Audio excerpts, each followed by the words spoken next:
Hello everyone, my name is Nikhil and welcome to the channel. आज का ये video AFCAT 2022 यानी air force common admission test 2022 1 examination के लिए है।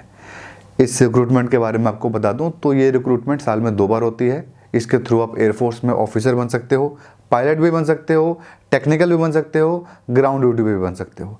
सैलरी क्लास 1 ऑफिसर से भी यानी एक आईएएस ऑफिसर से भी 15-20 हज़ार रुपये ज़्यादा यहाँ पे आप कमाते हो।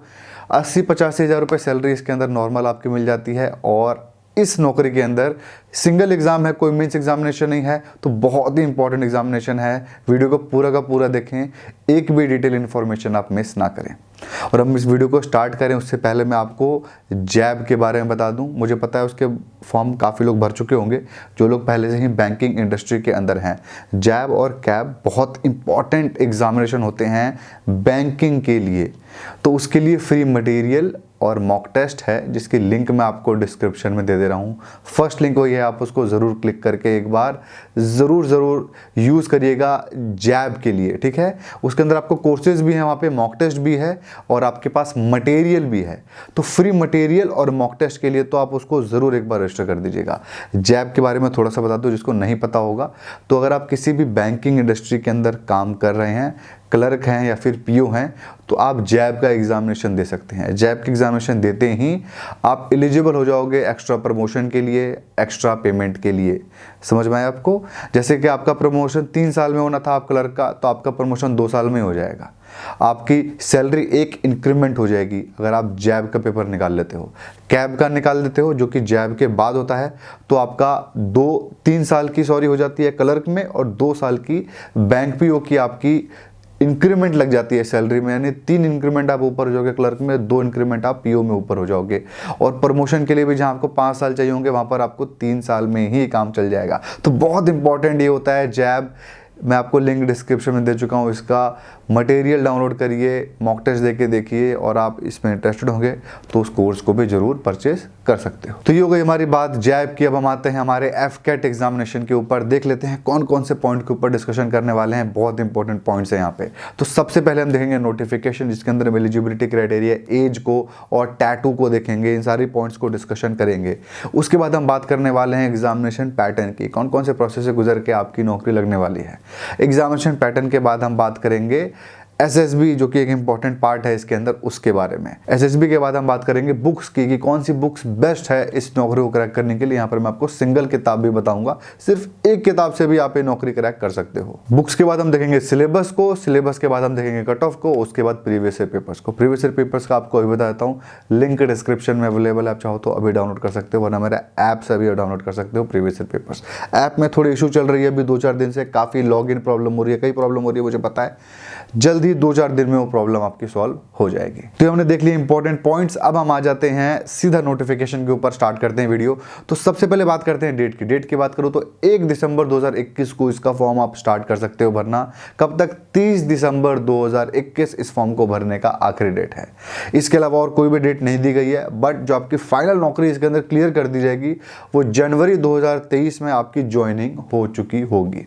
तो होगी डेट्स के बाद। अब हम आते हैं इसके अंदर एप्लीकेशन फीस के ऊपर। एप्लीकेशन फीस की बात करें तो सारे के सारे कैंडिडेट्स के लिए एप्लीकेशन फीस फिक्स है यहाँ पे 250 रुपये। मेल फीमेल हो, SC ST OBC किसी भी कैटेगरी के हो, 250 रुपये एप्लीकेशन फीस है।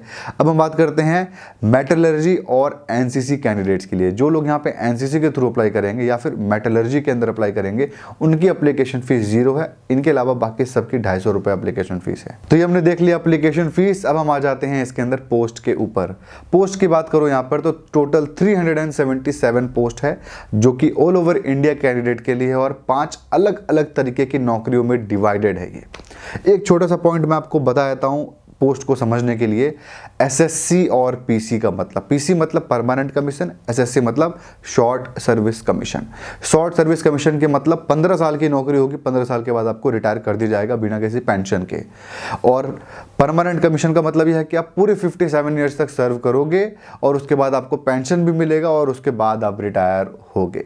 तो ये मतलब है यहाँ पे, जब भी मैं पोस्ट के बारे में बात करूंगा। तो देख लेते हैं कौन कौन से पोस्ट की यहाँ पे नौकरी है। तो सबसे पहला पोस्ट है एफकेट फ्लाइंग ब्रांच की। एफकेट फ्लाइंग ब्रांच के अंदर परमानेंट कमीशन में कोई पोस्ट नहीं है, 77 पोस्ट है आपकी शॉर्ट सर्विस कमीशन की। तो फ्लाइंग के बाद हम देख लेते हैं सेकंड पोस्ट जो कि है एफकेट ग्राउंड ड्यूटी टेक्निकल। इसके अंदर हमारे दो पोस्ट टाइप के पोस्ट है बेसिकली, एरोनॉटिकल इंजीनियरिंग एल और एम। पोस्ट बता दूं आपको तो टोटल 95 पोस्ट हैं एल के अंदर और एम के अंदर है आपका 34 पोस्ट। इसके बाद है आपका ग्राउंड ड्यूटी नॉन टेक्निकल। इसके अंदर आपका एडमिन, अकाउंट्स और लॉजिस्टिक्स डिपार्टमेंट है। एडमिन के अंदर 10 पोस्ट है, आपका परमानेंट कमीशन का 41 पोस्ट है, शॉर्ट सर्विस कमीशन का टोटल 51 पोस्ट। अकाउंट्स में 4 पोस्ट है आपका पीसी का, 17 एसएससी का, तो 21 टोटल पोस्ट हो गया। लॉजिस्टिक के अंदर 8 पोस्ट है पीसी, एसएससी 31 है, तो 39 पोस्ट आपका टोटल इसके अंदर हो गया।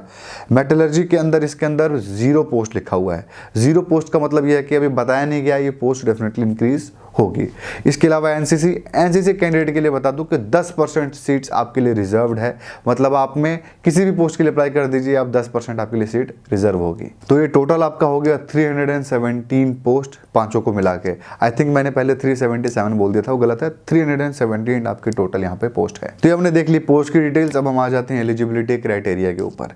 एलिजिबिलिटी क्राइटेरिया में टोटल आपकी 3 चीजें हैं इंपॉर्टेंट। सबसे पहला है आपका एज, उसके बाद एजुकेशन क्वालिफिकेशन, उसके बाद फिजिकल क्वालिफिकेशन जैसे टैटू और मेडिकल वगैरह। इन तीनों पे डिस्कशन करेंगे। सबसे पहले बात कर लेते हैं एज की। एज की बात करें तो फ्लाइंग ब्रांच के लिए यानी पायलट बनने के लिए आपको 20 साल से लेकर के 24 साल तक के लोग यहाँ पे अप्लाई कर सकते हैं। इसके अलावा बाकी सारे की सारी पोस्ट के लिए 20 साल से लेकर के 26 साल तक के लोग अप्लाई कर सकते हैं। तो काफी ठीक ठाक यहाँ पे आपको ब्रैकेट मिल रहा है। तो ये हमने देख ली एज की डिटेल्स। अब हम आते हैं एजुकेशन क्वालिफिकेशन के ऊपर, देखते हैं कौन कौन यहाँ पे अप्लाई कर सकते हैं। सबसे पहले बात करते हैं फ्लाइंग ब्रांच के लिए। फ्लाइंग ब्रांच यानी पायलट बनने के लिए एक क्राइटेरिया बहुत ही कॉमन है, जो कि ये है कि 12th क्लास में आपके फिजिक्स और मैथ एक सब्जेक्ट होने चाहिए, दोनों, एक नहीं दोनों होने चाहिए, और दोनों में सेपरेटली 50% मार्क्स होना चाहिए। यानी आपके 12th में फिजिक्स में भी 50% आने चाहिए और मैथ में भी 50% आने चाहिए। तो कोई भी साइंस स्टूडेंट ही अप्लाई कर सकता है फ्लाइंग पोस्ट के लिए, बाकी और अदर ब्रांचेस के अप्लाई नहीं कर सकते। वो भी कौन सा साइंस स्टूडेंट, जिसके फिजिक्स और मैथ्स दोनों में अलग अलग 50% मार्क्स आए हों। भले पूरे 12th में आपका कम परसेंटेज आया हो, लेकिन फिजिक्स और मैथ्स में अपने सेपरेटली 50% से ज़्यादा आना चाहिए। एक ये रिक्वायरमेंट हो गया, ये बेसिक रिक्वायरमेंट हो गया। इसके बाद 3 अलग अलग क्वालिफिकेशन और है। पहला वाला जो पार कर पाएगा वो अगले 3 क्वालिफिकेशन को सुने। पहला क्वालिफिकेशन 12th वाला हो गया, उसके बाद आपने ग्रेजुएशन कंप्लीट किया है और ग्रेजुएशन में पूरा आपका मिला करके एग्रीगेट मिला करके 60% से ज़्यादा आया है, तो आप अप्लाई कर सकते हो, ठीक है। और कम से कम 3 साल का वो आपका डिग्री कोर्स होना चाहिए। इसके अलावा अगर आपका ने बीटेक किया या फिर बीई किया है 4 साल वाला कोर्स और 60% से ज़्यादा आपके मार्क्स थे, तो भी आप अप्लाई कर सकते हो। इसके अलावा जिस कैंडिडेट ने सेक्शन ए और सेक्शन बी का एग्जामिनेशन क्रैक किया है, कौन सा, associate members of institute of engineers का या फिर एरोनॉटिकल सोसाइटी ऑफ इंडिया का, वो भी 60% मार्क्स से ज़्यादा। ये का आपका बेसिकली स्टैट्यूटरी बॉडी है, कोलकाता में है ये, वेस्ट बंगाल में। तो मेरे ख्याल से 1920 या 22 से ये लोगों को ट्रेन करता है। तो जो इसका दोनों पेपर निकाल चुका है वो एलिजिबल है। 12th वाला तो था ही, इसके अलावा इन तीनों में से आपने कोई एक भी किया है ना, तो आप एलिजिबल हो। तो ये हो गया आपका एजुकेशन क्वालिफिकेशन फ्लाइंग ब्रांच का। अब हम आते हैं टेक्निकल ब्रांच पे। टेक्निकल के लिए क्या चाहिए, यानी ग्राउंड ड्यूटी टेक्निकल की बात कर रहा हूँ। जीडी टेक्निकल के लिए 12th वाला क्वालिफिकेशन जो मैंने आपको ऊपर बताया था, वो यहाँ पर भी कॉमन है कि 12th में आपका फिजिक्स और मैथ्स एक सब्जेक्ट होना चाहिए, 50% सेपरेटली दोनों में आया होना चाहिए। अगर आपके पास ये है तो अब मैं स्क्रीन पर आपको डिस्प्ले कर रहा हूँ ब्रांचेस की कौन कौन से बीटेक के स्टूडेंट अप्लाई कर सकते हैं। आप पूरे लिस्ट देख सकते हो, कम्युनिकेशन इंजीनियरिंग से लेकर के लास्ट में साइबर सिक्योरिटी तक बहुत सारे ब्रांचेस हैं। इनमें से किसी भी ब्रांच से अगर आपने बीटेक या बीई किया हुआ है 4 साल का और उसमें आपके 60% मार्क्स से ज़्यादा थे, तो आप अप्लाई यहाँ पे कर सकते हो, ठीक है। इसके बाद अब एरोनॉटिकल इंजीनियरिंग का भी देख लीजिए। ऊपर मैंने आपको जो दिखाया इलेक्ट्रॉनिक्स का था, और अब मैकेनिकल का देख लीजिए। एरोनॉटिकल इंजीनियरिंग में पूरा का पूरा ब्रांचेस लिखे हुए हैं। इनमें से किसी में भी आपके 60% से ज़्यादा थे आपके बीटेक में या बीई में, तो आप अप्लाई यहाँ पे कर सकते हो। और 4 साल का कोर्स यहाँ पे ये मैंडेटरी है। तो ये हो गया सारा का सारा रिक्वायरमेंट आपका टेक्निकल ब्रांच का और फ्लाइंग ब्रांच का। अब हम नॉन टेक्निकल के ऊपर आते हैं। मुझे पता है बहुत सारे डाउट यहाँ पे आ रहे होंगे, सबका सारा एक बार क्वालिफिकेशन बता दूँ, फिर लास्ट में सारे डाउट आपके क्लियर कर दूंगा। तो अब नॉन टेक्निकल के अंदर आते हैं। नॉन टेक्निकल के अंदर आपके 2 पार्ट में डिवाइडेड है। आपका सबसे पहला है एडमिनिस्ट्रेशन और लॉजिस्टिक्स का।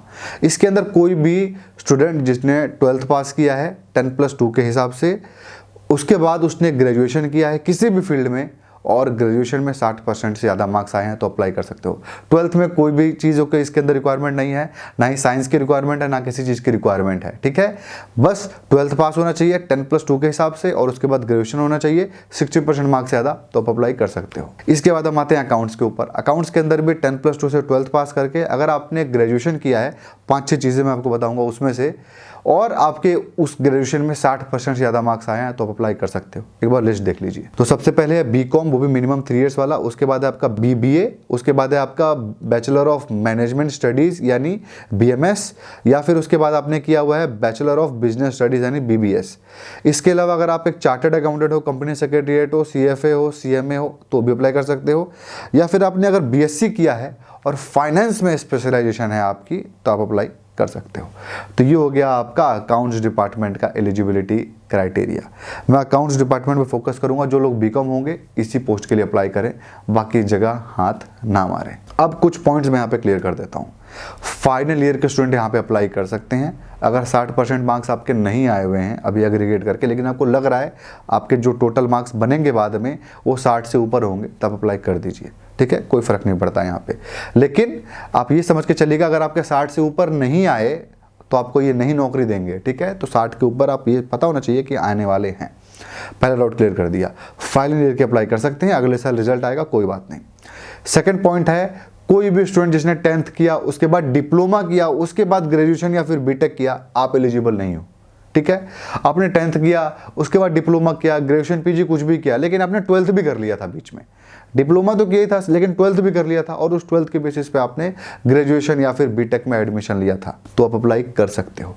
मतलब 10+2 आपका होना चाहिए, साथ में कुछ हो ना हो फर्क नहीं पड़ता। 10+2 आपका है, प्लस ग्रेजुएशन या फिर बीटेक जो भी डिमांड कर रहे हैं वो है, तो आप अप्लाई कर सकते हो। टेक्निकल ब्रांचेस के अंदर 12th में 50% मांग रहा है, और नॉन टेक्निकल के अंदर कुछ भी नहीं मांग रहा। कोई भी 12th आप कैंडिडेट हो अप्लाई कर सकते हो। परसेंटेज का भी यहाँ पे आपको कोई रिक्वायरमेंट नहीं है। तो आपको समझ में आया टोटल चीजें। इसके अलावा और आपके डाउट आएंगे, बताता हूँ। फाइनल ईयर के अप्लाई कर सकते हैं, मैंने आपको बता दिया। थर्ड है हमारा करस्पॉन्डेंस के स्टूडेंट यानी पत्राचार के स्टूडेंट भी अप्लाई कर सकते हैं जिन्होंने ओपन लर्निंग से किया हुआ है 12th या ग्रेजुएशन कुछ भी। थर्ड है हमारा जब आप अपने मार्क्स टोटल कर रहे होगे, अगर आप ऑनर्स कोर्स किए हो या फिर पास कोर्स किए हो, आपके प्रोविजनल सर्टिफिकेट में जो मार्क्स लिखे होंगे उसको माना जाएगा। आप पूछोगे ऑनर्स के माने नहीं माने, कोई फर्क नहीं पड़ता उन चीज़ों से। आपके प्रोविजनल में जो लिखा होगा ऑनर्स का मिला के लिखा होगा तो माना जाएगा, नहीं मिला के लिखा होगा तो नहीं माना जाएगा। इसके अलावा आप कितनी बार भी फेल हो करके ग्रेजुएशन में पास हुए हो, 12th में पास हुए हो, कोई फर्क नहीं पड़ता। मिनिमम क्राइटेरिया आपका अगर पूरा है, 60% से ऊपर है, आप अप्लाई कर सकते हो। तो ये हो गया सारा का सारा डाउट क्लियर एजुकेशन क्वालिफिकेशन से रिलेटेड। अब हम आते हैं फिजिकल क्वालिफिकेशन, फिजिकल क्राइटेरिया के ऊपर। सबसे पहले टैटू की बात कर लेते हैं। पूरे शरीर में आपके बद्ध के बेसिक क्राइटेरिया क्या है? कहीं पर भी परमानेंट टैटू अलाउड नहीं है, ठीक है। ये आपका इंक्लूसिव नहीं एक्सक्लूसिव लॉ है इनका। तो पूरे के पूरे शरीर में कहीं पर भी टैटू है अलाउड ही नहीं है। कहाँ अलाउड है वो बता देता हूँ। अगर आपके यहाँ पे हथेली पे दोनों हाथ में से कहीं पे भी यहाँ पर टैटू बना हुआ है तो अलाउड है। इसके अलावा कहाँ अलाउड है? यहाँ पर अगर आपका टैटू बना हुआ है, ठीक है, एंकल से लेकर के आपका फोरआर्म के बीच में यहाँ पर जो आपका अगर टैटू बना हुआ है इनसाइड, बाहर की साइड, वो भी अलाउड नहीं है, ठीक है। आपके यहाँ पर बना हुआ है अलाउड नहीं है, यहाँ पर बना हुआ अलाउड नहीं है, यहाँ अलाउड नहीं है, यहाँ अलाउड नहीं है, पूरे शरीर में कहीं अलाउड नहीं है। अगर आपका कोई बहुत भद्दा टैटू बना हुआ है, यहाँ बना हो चाहे यहाँ बना हो चाहे यहाँ बना हो, कहीं बना हो, कुछ गाली लिखी हुई है, बहुत भद्दा टैटू है, आपको हटा देंगे ये, ठीक है।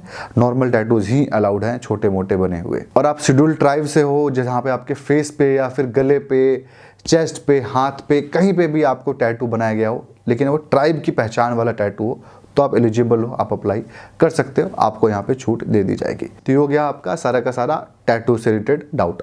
इसके बाद फिजिकल क्वालिफिकेशन के अंदर भी यहाँ पर आपका क्राइटेरिया है। आप नोटिफिकेशन को डाउनलोड करके देख लीजिएगा, वहाँ पे सारे डाउट मैं आपको क्लियर कर दूंगा, वरना मैं आपको डिस्प्ले कर दूंगा हाइट और वगैरह का रिक्वायरमेंट, आप स्क्रीन पे देख सकते हो। इसके अलावा आप परफेक्टली आपकी पूरी बॉडी फिट है ना, तभी अप्लाई कर सकते हो, वरना आप अप्लाई नहीं कर सकते। आप सोचे ग्राउंड ड्यूटी में अप्लाई कर दोगे, फिट नहीं हो तभी भी, ऐसा नहीं होता। यहाँ पे एक ही क्राइटेरिया है सबके लिए, एक ही फिजिकल आपका होगा, एक ही आपका मेडिकल टेस्ट होगा और कुछ भी नहीं होगा। तो ये हो गया सारा का सारा डिटेल, जितने भी एलिजिबिलिटी क्राइटेरिया से रिलेटेड है, ये वो हमारा काम खत्म। अब हम आते हैं मेन टॉपिक पे, जो कि है हमारा एग्जामिनेशन पैटर्न। कि कौन कौन से प्रोसेस से गुजर के यहाँ पे आपकी नौकरी लगने वाली है। यहाँ पर टोटल 3 प्रोसेस हैं। सबसे पहला रिटन टेस्ट है, उसके बाद आपका इंटरव्यू है जो कि वर्ल्ड का टफेस्ट इंटरव्यू है, एसएसबी सर्विसेज सिलेक्शन बोर्ड। उसके बाद है आपका मेडिकल टेस्ट। जो इन तीनों से पास कर जाएगा वो यहाँ पे उसकी नौकरी लग जाएगी। मैं तीनों का इंपॉर्टेंस बता दूँ। देखिए रिटन टेस्ट का कोई खास इंपॉर्टेंस नहीं है, सब पास कर जाते हैं, बहुत ईजी होता है। तो रिटन टेस्ट का इंपॉर्टेंस मैं यहाँ पर लगाता हूँ 25%। 25% में आपको इंपॉर्टेंस लगाता हूँ यहाँ पे मेडिकल टेस्ट का, मेडिकल क्योंकि टफ होता है। 50% इंपॉर्टेंस यहाँ पे मैं लगाता हूँ आपका एसएसबी का। जो एसएसबी पास कर जाएगा वो नौकरी लगभग ले जाएगा और मेरिट लिस्ट में भी ऊपर आएगा। ये इसके अंदर इंपॉर्टेंट बात है। तो चलिए एक बार रिटन एग्जामिनेशन का पैटर्न देख लेते हैं कि क्या क्या एग्जामिनेशन में आपके आने वाला है।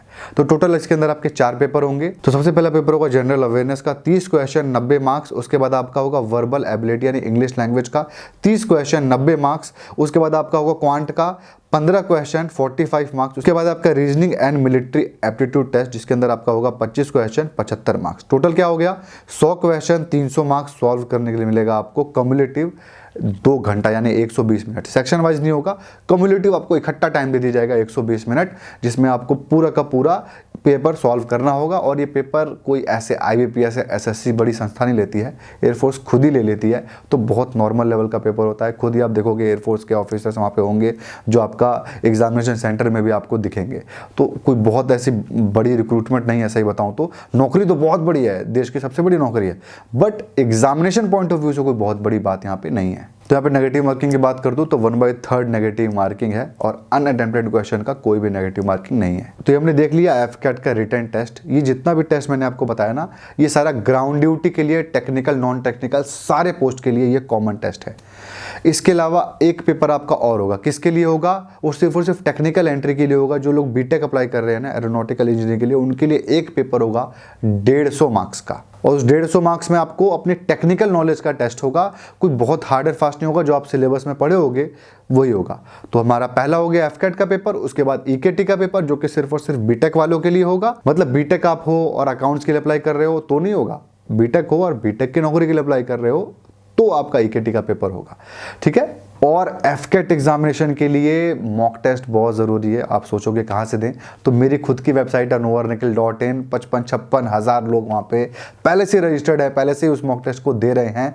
तो आपको वहाँ पे ऑल इंडिया रैंकिंग भी पता चलेगी। तो डेफिनेटली मेरी वेबसाइट चेक करिएगा novarnikhil.in, लिंक भी डिस्क्रिप्शन में दे दूंगा एफकेट या किसी भी मॉक टेस्ट के लिए। तो ये हो गया आपका पूरा का पूरा रिटन टेस्ट। जो इस रिटन टेस्ट को पास कर जाएगा वो जाएगा सेकंड फेज में, जो कि एसएसबी सर्विसेज सिलेक्शन बोर्ड।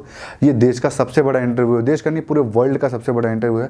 पूरी दुनिया में मिलिट्री में कहीं पर भी जो नौकरी लगती है वो इसी एसएसबी के प्रोसेस से लगती है। यही 5 दिन का प्रोसेस हर जगह होता है। आप जब सिलेक्ट हो जाओगे, रिटन में पास हो जाओगे, आपको चिट्ठी मिलेगी। आप एक सेंटर चुन लोगे, डेट चुन लोगे कि हाँ इस डेट को इस बैच में मैं आऊँगा वहाँ पे एसएसबी का इंटरव्यू देने के लिए। 5 दिन का टोटल होता है, बताऊँगा इसका क्या प्रोसेस है। तो अगर आपका पहला एसएसबी होगा तो सरकार आपको टिकट भी देगी AC 3 टायर का।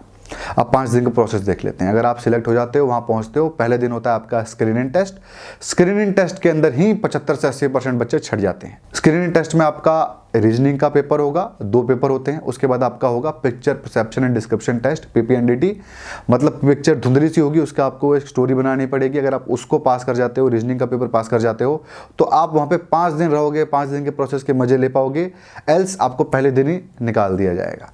तो ये आपका टोटल है, 5 दिन आप रहोगे। उसके बाद आपका वहाँ पर्सनल इंटरव्यू होगा, GD होगा, ग्रुप टास्क, ग्रुप डिस्कशन, सब कुछ भर भर के होगा चीज़ें वहाँ पे।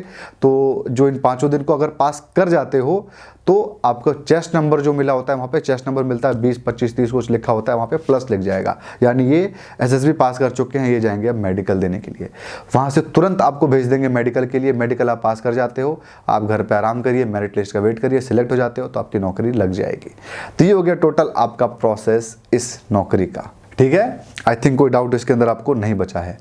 तो अब हम आ जाते हैं किताबों के ऊपर कि आखिर कौन सी किताब मैं रिकमेंड करता हूँ इस नौकरी के लिए। देखिए बहुत बड़ी बात नहीं है, सिर्फ और सिर्फ ये नौकरी अगर आपको क्रैक करनी है तो यहाँ पर दिशा पब्लिकेशन की मैं आपको किताब रिकमेंड करता हूँ। लेटेस्ट 7th एडिशन की जो बुक है वो परचेस कर लीजिए। उसके अंदर प्रैक्टिस सेट दिए हुए हैं, पूरा का पूरा सिलेबस कवर्ड है। पूरा जितना भी आपका सिलेबस है ना, चाहे रीजनिंग हो, चाहे क्वांट हो, चाहे इंग्लिश हो, हर एक चीज़ उसके अंदर कवर्ड है, तो डेफिनेटली एक मस्ट बाई बुक है और आई थिंक 200 रुपये की भी है। लिंक डिस्क्रिप्शन में आपको दे दूंगा, यहाँ पर डिस्प्ले भी कर दूंगा उसकी इमेज। डेफिनेटली आप बाई कर लेना, उस एक बुक से आपका एग्जामिनेशन क्रैक हो जाएगा। लेकिन अगर आप चाहते हो बहुत अच्छे नंबर लेके आना, मेरिट लिस्ट में डाउट नहीं रहना चाहते, तो पहले बुक तो परचेस कर ली। सेकंड बुक है प्रीवियस ईयर के क्वेश्चन पेपर। बहुत लोग नहीं लगा पाते हैं, मैं लिंक डिस्क्रिप्शन में दे दूंगा प्रीवियस ईयर के क्वेश्चन पेपर सॉल्व करने का। अगर आप प्रीवियस ईयर के पेपर क्वेश्चन सॉल्व कर लेते हो बहुत अच्छी बात है, नहीं कर पाते तो बुक परचेस कर लीजिए। मैं अगेन डिस्प्ले कर दूंगा यहाँ पे, लिंक भी डिस्क्रिप्शन में आपको दे दूंगा। जो बेस्ट किताब होगी प्रीवियस ईयर पेपर्स की, बुक लीजिए, प्रैक्टिस सेट लगाते रहिए और आपका काम हो जाएगा।